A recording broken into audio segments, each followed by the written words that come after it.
Institutional friction. The words hung in the air of the conference room, suspended in the chill of the air conditioning. Blake Mercer didn't say them with anger. He said them with a smile, a bright, polished, practiced smile that didn't quite reach his eyes. He was standing at the head of the mahogany table, one hand in the pocket of his tailored suit, the other gesturing toward a projection screen where a complex flowchart was displayed in stark black and white. A red laser dot danced across the center of the chart, circling a box labeled Regulatory Oversight and Compliance. My box.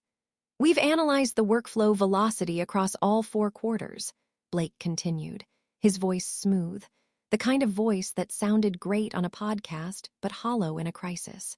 "And consistently, we see a bottleneck here. It's not a personnel issue per se, it's a structural one. Evelyn, your department isn't just a safety net. In the current market, it has become institutional friction." I sat perfectly still, my hands folded on the notepad in front of me. I didn't blink. I didn't frown. Around the table, the other department heads shifted in their ergonomic chairs, suddenly finding the grain of the wood or the notifications on their phones incredibly fascinating. They knew what I did. They knew that friction was the only reason they weren't currently facing federal indictments for export violations. But Blake Mercer didn't know that. Blake was the new director of transformation.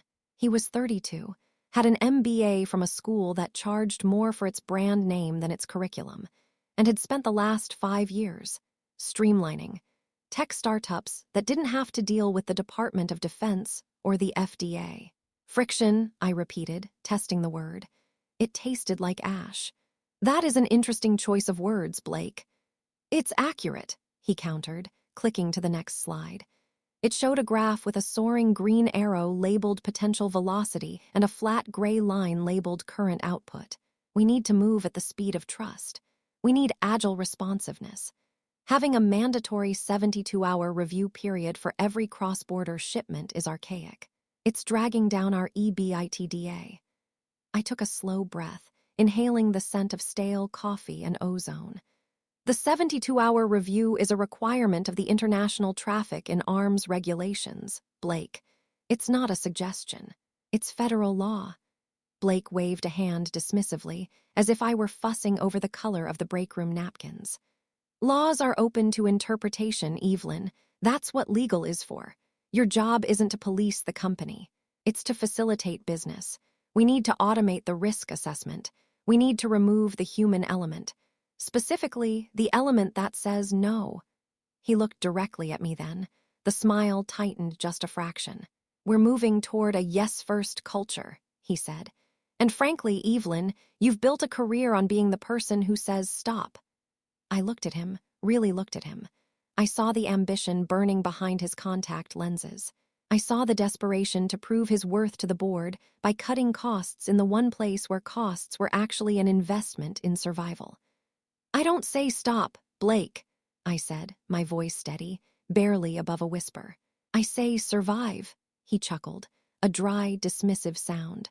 "Well, survival isn't the KPI we're optimizing for this quarter. Growth is." I didn't argue. I didn't raise my voice. I didn't throw my pen or storm out. I simply nodded, picked up my water glass, and took a sip. The condensation was cold against my fingertips. If he wanted to remove the friction, he was welcome to try. But he was about to learn a very painful lesson in physics. Friction doesn't just slow things down. It's also the only thing that keeps you from sliding off the road when you hit a curve at 100 miles an hour. "Understood," I said softly. And that was the moment I decided to let the car crash. I am Evelyn Cross. For 12 years, I have been the senior risk and compliance architect for Vector Logistics. It's a boring title for a job that essentially involves keeping a billion-dollar global supply chain from exploding, sometimes literally, mostly legally. We handle sensitive freight, medical isotopes, aerospace components, specialized chemical precursors. The kind of things that, if misplaced, don't just result in a lost package claim. They result in black SUVs pulling up to the CEO's house at 3 in the morning. My office was located on the 4th floor, tucked away from the gleaming glass and steel open-plan layout of the sales and marketing teams on the 10th. It was quiet down here. The hum of the server room next door was a constant companion. My walls weren't covered in motivational posters or quarterly targets. They were covered in maps, regulatory schedules, and framed certificates. Certificates that bore my name. That was the detail Blake Mercer had missed in his efficiency audit. He saw a department. He saw a budget line item. He didn't see the signatures. In this industry, compliance isn't just a department. It's a person. To operate our specialized tracking software, the Aegis system, you need a designated responsible individual, a DRI. That person has to be personally licensed, insured, and vetted by 3 different government agencies. Their digital signature acts as the biometric key that unlocks the validation servers. For 12 years, that person was me. But Blake didn't care about the details. He cared about the optics. The weeks following the institutional friction meeting were a masterclass in passive aggression. It started with the meeting invites. I was dropped from the weekly strategy sync. When I asked Noah Kim, a sweet but terrifyingly naive junior analyst, why I wasn't included, he looked at his shoes. Blake said the strategy meetings are for revenue-generating roles only, Noah mumbled, his face flushing pink. He said compliance is a support function. You'll be notified if we need you. I see, I said. Thank you, Noah. Then came the access restrictions. I arrived on a Tuesday to find that my administrative rights to the logistics dashboard had been downgraded to viewer. I could see the shipments, but I couldn't flag them, hold them, or audit them. I called it. They told me the ticket had come from the director of transformation. It's part of the new streamlined access protocol, the IT tech told me, sounding apologetic. Blake thinks too many people having hold authority is causing delays. He wants all holds routed through his office. Blake Mercer doesn't have a hazmat certification, I said calmly. He wouldn't know a dual-use capacitor from a toaster oven. I know, Evelyn, the tech sighed, but he has the CEO's ear right now. Richard gave him carte blanche to shake things up. Richard Hale, our CEO, a man who was fantastic at golf and shaking hands, but who regarded regulatory compliance as a nuisance, like a fly buzzing around his head. He had brought Blake in because the board wanted higher margins. If Blake said I was the problem, Richard would believe him, because believing him was cheaper than understanding the problem. I hung up the phone. I didn't fight for my access back. Instead, I opened a new folder on my private drive, the one not on the company's servers, and named it The Evidence. I started documenting everything. Every shipment I would have flagged, every discrepancy in the manifests. Every time the Yes First culture approved a crate that was 3 pounds heavier than its documentation stated. I watched as Noah Kim was promoted to compliance lead, a title that came with a 5% raise and 0 authority. Blake used him as a rubber stamp. Noah would bring me files, looking panicked. Evelyn, this shipment to authorized Zone 4, the paperwork looks weird. The end-user certificate is a photocopy. I would look at it. It was a clear violation. A fake. What does Blake say? I asked. He says we're assuming positive intent and that we can fix the paperwork retroactively. He wants me to push the green button. I looked at Noah. He was 24. He had student loans.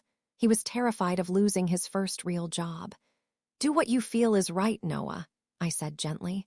But if you push that button, send an email confirming Blake ordered you to do it, and print that email. Take it home. Why? Insurance, I said. The atmosphere in the office shifted.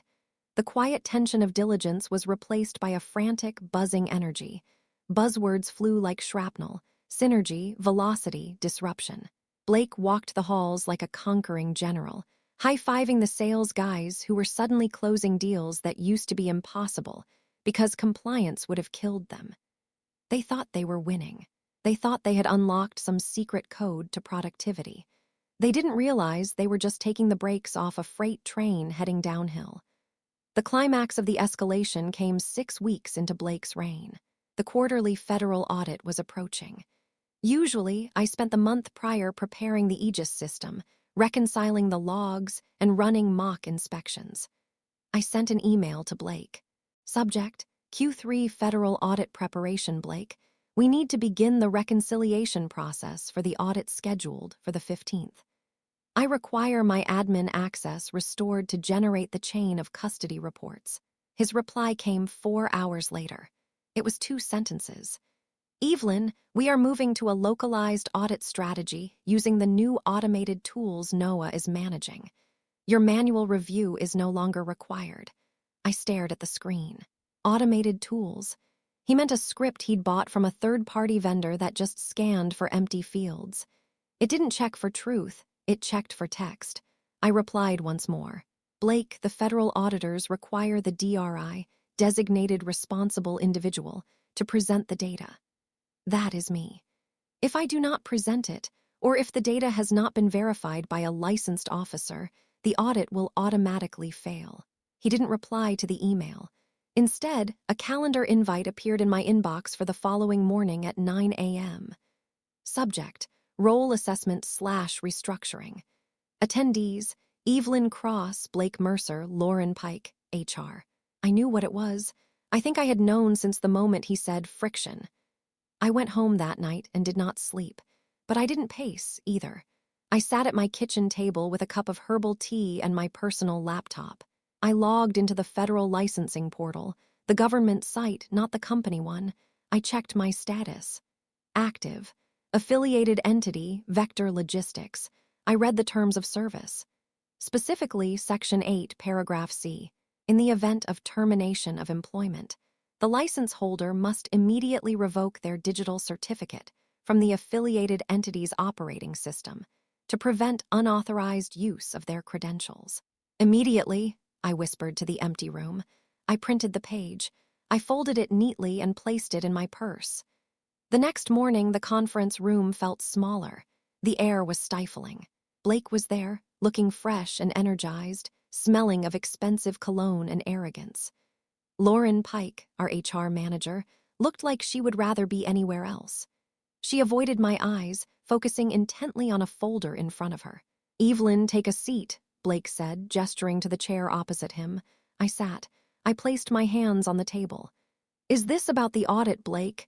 In a way, he said, flashing that smile. It's about the future. As you know, the transformation initiative is moving into phase 2. We've identified several redundancies in the legacy infrastructure. Legacy. That was the new word for old. We feel that your approach to compliance, while historically valuable, doesn't align with the agile methodology we're implementing, he continued. We've decided to eliminate the senior architect role effectively immediately. He pushed a paper toward me. It was a severance agreement, standard boilerplate, 6 months' pay, a non-disparagement clause, a waiver of claims. We appreciate your service, Lauren mumbled, finally looking up. This isn't performance-based, Evelyn. It's purely a restructuring decision. Restructuring, I said. Does Richard know? Richard signed off on the strategic vision this morning, Blake said, tapping the paper. He agrees that we need fresh eyes on these processes. Noah will be stepping up to handle the day-to-day. Noah isn't licensed, I said. It wasn't a protest. It was a statement of fact. We're working on that, Blake waved his hand. We have a consultant coming in next month to help him with the certification. In the meantime, the automated system handles the bulk of the work. I looked at the severance agreement. I looked at Blake. He looked so confident. He thought he was firing a librarian. He didn't understand he was firing the vault door. If I sign this, I said, my voice steady, my employment ends today? Immediately, Lauren said. We'll need your badge and laptop. And my access, I asked. My digital credentials. It has already wiped your user profile, Blake said, checking his watch. We're ahead of schedule. My user profile on the network, yes, I said. But my regulatory credentials. The Aegis protocol runs on a signature key that is legally my property. It's tied to my social security number and my federal ID. Blake rolled his eyes. Evelyn, don't make this difficult. The company paid for the license. It belongs to the company. We'll transition it to Noah when he's ready. For now, we'll just keep the current settings. He didn't get it. He truly didn't get it. He thought a federal license was like a Netflix password, something you could just share until you got around to changing it. That is illegal, Blake, I said. That is a risk decision, he corrected. And I am the director of risk now. Sign the papers, Evelyn. Take the severance. Go enjoy a long vacation. You look tired. I looked at him one last time. I looked for any sign of hesitation, any flicker of understanding that he was standing on a trapdoor and handing me the lever.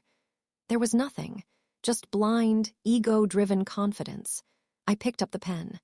Very well, I said. If that is the company's decision. I signed. I didn't shake my hand. I pushed the papers back to Lauren. I will need a copy of this immediately, I said. We'll mail it to... No, I cut her off. My voice didn't rise, but it hardened.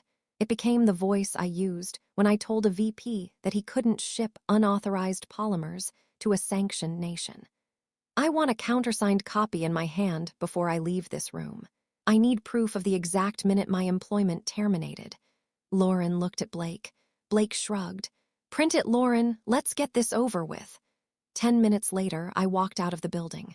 I carried a small box with a succulent plant and my favorite mug. I had my severance check. I had my termination letter, stamped 10:42 a.m. I walked to my car, placed the box in the passenger seat, and got in. I didn't start the engine immediately. I pulled out my phone. I opened the browser and navigated to the federal licensing portal. I logged in. Status: active. I clicked the button labeled Revoke Association. A warning box popped up. Are you sure? Revoking this association will immediately invalidate all active certificates tied to this user ID. This action cannot be undone without a new background check, 6-8 weeks. Any systems relying on this ID for live authentication will be suspended. I looked at the building one last time. I saw the sun reflecting off the glass of the 10th floor. I imagined Blake up there putting a green checkmark next to eliminate friction on his whiteboard. Speed of trust, I whispered. I pressed confirm. The screen loaded for a second, then flashed green. Revocation successful. Certificate ID number 400 and 99XK-22 invalidated. I started the car and drove away. I turned my phone off. The silence lasted for exactly 4 hours. That's how long the Aegis system caches a validation token before it. Phones home to the federal server for a fresh handshake. It's a security feature designed to prevent hacked terminals from issuing approvals. I was at the grocery store, buying expensive cheese and a bottle of wine, when it must have happened. Here is what I imagine happened, based on what I learned later. At 2:42 p.m., a shipment of aerospace-grade carbon fiber was being scanned at the loading dock. The forklift driver scanned the barcode. The system sent a query to the validation server. Is the designated responsible individual active? The federal server replied, no. The Aegis system didn't just throw an error code.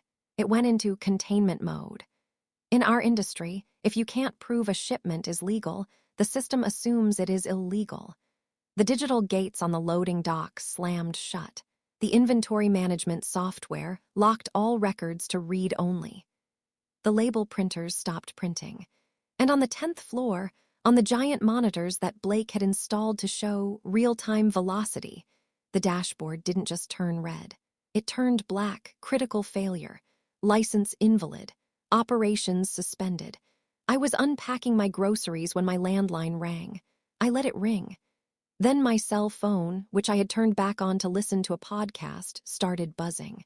It was Noah, then Lauren, then a number I didn't recognize, probably IT. I put the phone in a drawer. I poured a glass of wine. I sat on my patio and watched the clouds drift by. For the first time in 12 years, I didn't have to worry about the weather delaying a shipment in the mid-Atlantic. The next morning, the panic had truly set in. I checked the news. Nothing yet. Vector Logistics was a beat-woe billion company. Our failures didn't make the front page of the Times, but they made the front page of industry trade journals. I logged into my LinkedIn. My inbox was flooded. Recruiters who had heard the rumors, former colleagues asking if I was okay, and 5 messages from Richard Hale. Evelyn, please call me. Urgent. Evelyn, there seems to be a glitch with the system. Evelyn, Blake says you locked us out before you left. This is a legal matter. Evelyn, we need the password. Evelyn, please. I smiled at the legal matter threat. They had fired me. They had wiped my account. They had explicitly told me the license belonged to them. They were wrong, of course, but their arrogance was almost charming. I didn't reply. By day 3, the situation at Vector had gone from technical difficulty to catastrophic meltdown. Without a valid DRI signature, they couldn't generate new manifests. Without manifests, trucks were piling up in the yard. Drivers were charging detention fees. But worse, the automated system Blake loved so much had continued to try to auto-verify shipments using the invalid key. The federal server had flagged this as a brute force attack. Because the requests were coming from Vector's IP address using a revoked credential, the government's algorithm assumed the company had been compromised by hackers or was attempting to bypass regulations. So the government did what the government does best. They sent auditors, not the friendly ones who schedule appointments, the ones with badges and windbreakers who show up unannounced. On Friday morning, I finally answered the phone. Miss Cross, it was a woman's voice, sharp, professional. This is Executive Assistant to Richard Hale. Mr. Hale would like to speak with you immediately. I'm afraid I'm not available for a call right now, I said politely. I'm retired. Miss Cross, please, the CEO is. He is very eager to resolve this misunderstanding. I'm sure he is, I said. If Mr. Hale wishes to speak with me, he can send a courier with a written proposal for a consultation. I'm currently charging industry-standard rates for crisis management, which is $5,000 per hour, 4-hour minimum, paid in advance. The assistant gasped. That's extortionate. That's the friction price, I said. Have a nice day. I hung up. They paid it. Of course they paid it. By Monday, the courier arrived with a cashier's check for $20,000 and a formally drafted consulting agreement. I drove to the office on Tuesday. It had been exactly 1 week since I was fired. The parking lot was jammed with trucks that hadn't moved in days. The drivers were standing around smoking, looking bored and angry. When I walked into the lobby, the receptionist looked at me like I was the Messiah returning to Earth. Oh, thank God, Evelyn, they're all in the boardroom. I took the elevator up. The velocity monitors were turned off. The office was eerily quiet. The frantic energy of the yes first culture had evaporated, replaced by the heavy, suffocating dread of people who know they are about to lose their bonuses, if not their jobs. I walked into the boardroom. Richard Hale looked 10 years older. His tie was loosened, his hair messy. Lauren Pike was pale. Noah Kim looked like he hadn't slept in 3 days. And Blake Mercer. Blake was sitting in the corner, staring at the table. The arrogance was gone. He looked small, his suit was rumpled. Evelyn, Richard said, standing up. Thank you for coming. This is a nightmare. It looks like a standard compliance lockout, Richard, I said, sitting in the chair I had been fired from a week ago. What seems to be the problem? The problem, Blake snapped, his voice cracking, is that you sabotaged the system on your way out. You deleted the key. I turned to him slowly. I revoked my personal federal license, Blake, as required by law, and as required by the termination agreement you forced me to sign. Section 4. Employee agrees to return or destroy all company property and cease all representation of the company immediately. But you knew, Richard slammed his hand on the table. You knew the system wouldn't work without it. I told you, I said softly. I told you in the email regarding the audit. I told you in this very room that Noah wasn't licensed. You told me it was a risk decision. You told me you were the director of risk. I gestured to the blackened screens reflected in the glass wall. The risk materialized. Richard slumped back in his chair. How do we fix it? We have federal agents in the server room right now, Evelyn. They're talking about fines. They're talking about suspending our export privileges indefinitely. You need a DRI, I said. You need someone with an active, clean license to log in, verify the backlog, and explain to the agents that this was a clerical error caused by an automated system, not a malicious attempt to smuggle contraband. Okay, Richard said. Okay, so we rehire you. Same title. We'll add 10% to your salary. Just log in and fix it. I laughed. It was a genuine laugh, bright and clear in the gloomy room. Richard, I don't work here anymore. And honestly, I don't want to. I saw the flowchart. I am institutional friction, remember? Blake was wrong, Richard said, shooting a glare at the corner. Blake is no longer leading the transformation. I'm sure, I said. But the bridge is burned. I won't come back as an employee. Then what? I'm a consultant, I said. I will spend the next 2 weeks cleaning up this mess. I will speak to the auditors. I will unlock your system. But I will do it on my terms. Which are? The consulting rate stands, $5,000 an hour, and I want a retainer for the next 6 months while you find and train a new DRI. Because Noah isn't ready, and the background check takes 8 weeks. Richard did the math in his head. It was hundreds of thousands of dollars. That's robbery, he whispered. No, Richard, I said, leaning forward. Robbery is firing the person who built your safety net because you wanted to save a few pennies on the bottom line. This is just the cost of expedited shipping. He stared at me. He looked at the silent phones, the dark screens, the terrified HR manager. He knew he had no choice. Every hour the system was down cost them more than my entire yearly salary used to be. Fine, Richard said. Fine. Just fix it. I opened my laptop. I pulled out a small USB drive from my purse, my digital key. I need admin access, I said, looking at Blake. Blake didn't move. Give her the access, Blake, Richard roared. Blake typed into his laptop with shaking fingers. It's done. I logged in. I plugged in my key. The system queried the federal database. User, Evelyn Cross. Status, active. I authorized the reassociation. One by one, the screens on the wall flickered to life. The red error messages cleared, replaced by the amber system rebooting status. The printer in the corner whirred to life, spitting out the backlog of audit reports. The room exhaled. I stood up. I'll be in my old office. I assume it's currently empty. Yes, Lauren said quietly. Good, send Noah down. We have a lot of work to do. I walked toward the door but stopped as I passed Blake. He wouldn't look at me. He was staring at the table, picking at a loose thread on his cuff. You were right about one thing, Blake, I said softly, just loud enough for him to hear. He looked up, his eyes rimmed with red. What? Velocity, I said. You definitely made things happen fast. I walked out of the boardroom and down the hall. The sound of the server room greeted me like an old friend, a steady, rhythmic hum. They didn't lose me because I was slow. They lost themselves because they didn't understand what I was carrying. I sat down at my old desk, which was dusty but otherwise untouched. I opened the first file. I started the work. They thought they could remove the friction. They forgot that without friction, you have no traction. And without traction, you can't move forward. You can only spin your wheels until the engine burns out. They didn't remove the obstacle. They removed the road.